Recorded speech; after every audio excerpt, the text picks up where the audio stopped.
So, as you guys know, this is probably one of the most, to me, it's the most important story because it involves members of my family who were trafficked, and why the foster care case and why what you're going to hear about the military tribunals. You know, it involves a lot of close family, friends, everybody that I've been around most of my life have all been waiting for some kind of, I guess, day of reckoning. So when I hear this story about the secret tribunals, Pennsylvania, and as we approach into the story, I know that all of you guys are very waiting for a word about this story. And to me, this is one of the most important stories about what happened to Jerry Mahan, about what happened to kids like Jerry Mahan. So I hope whatever information is revealed, that it might lead to some more answers. I think you can almost guarantee, though, here's the vehicle that I'm telling you guys about what my family's been through with this, very closely related to what we've been through, too, ironically. So when I look at the Red Light Campaign, that's exactly the maze. Listen, 27 million people are victims of human trafficking worldwide, as of even right now. Average cost of slavery sold. This is what I walked in on in 1985, the Red Light Campaign, and of course this is a Katrina disaster, so it has nothing to do with it. I'm just saying, as we share and discuss this, there's much more that we don't know, so please know that there's a lot of information, and it's not going to be withheld. It's going to be withheld for the safety for those of you, obviously if they find out information, they'll be notified. But as of now, this is what we've been waiting to hear about. And I just hope everybody's okay. First of all, the information that's going to be revealed has already been revealed. Yeah, thank you. Really, I'm probably more late to the game than most people. I mean, when I think about the stories we're going to be sharing about the abductions and the assaults, children who've been consistently harassed from headaches to stress, anxiety, abuse, like, to me, when you got youth on your side, that's the difference between all victims and survivors, is they have ability to survive. The older you get, it's harder. So why do I think that this is all going to wind us to some key evidence? I don't believe we were led through all this to not find out. I don't know if it's, I think when the time is right to find out all the information we need to find out, regardless of what comes out at this point, are we ready for what it is what's going to be revealed in these tribunals? Because you guys, we're getting all kinds of notifications. They're not the one, it's done through the appropriate way.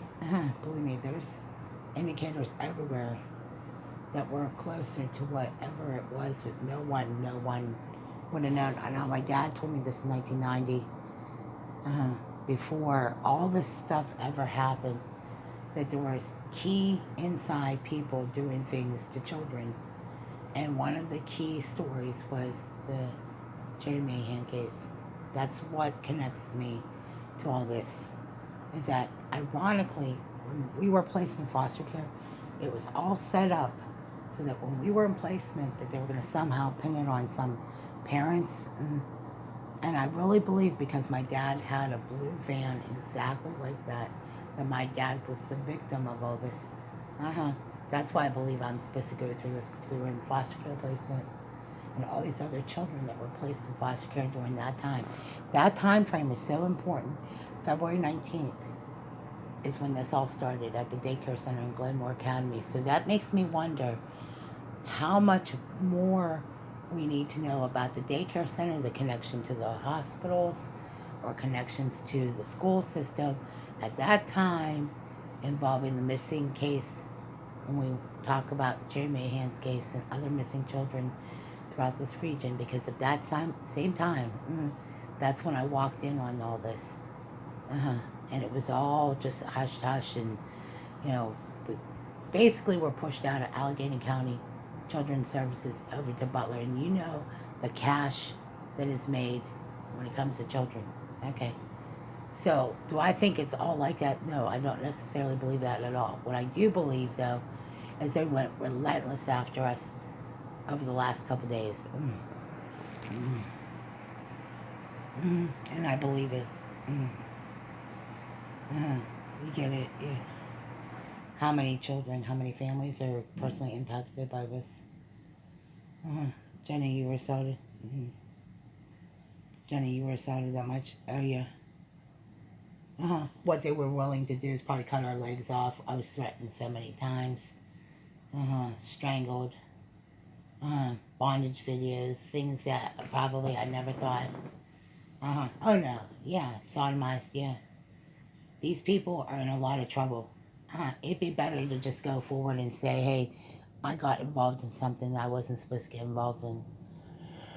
A lot of girls, nobody realizes as the seriousness of this case. You get it? They were willing to leave us in a hole in Maryland.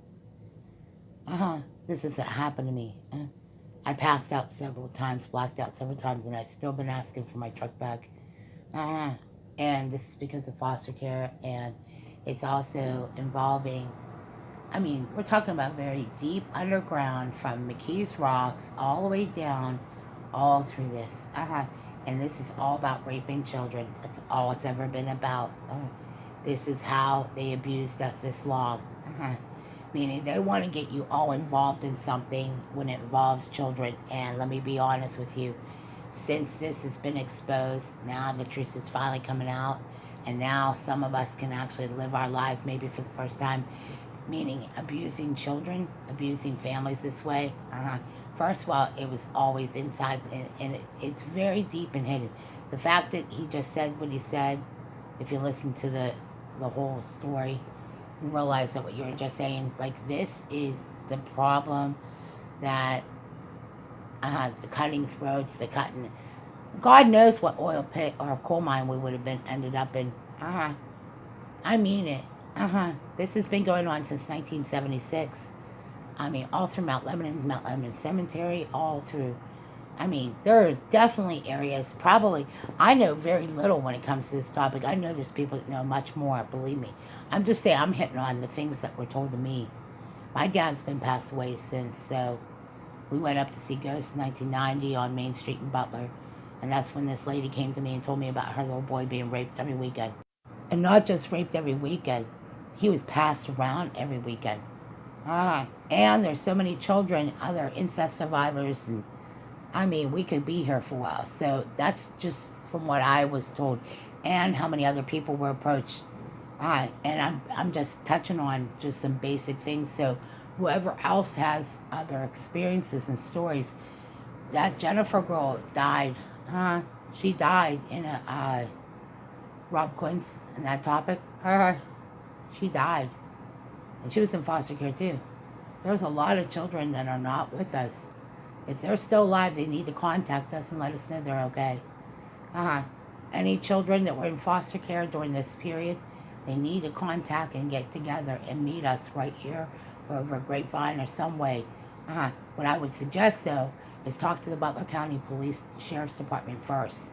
At least go that far and then meet at a crisis center, support center, so that you guys can be here. Because there's going to be some things that are going to be revealed to some people that they're going to need that help today. Like, really.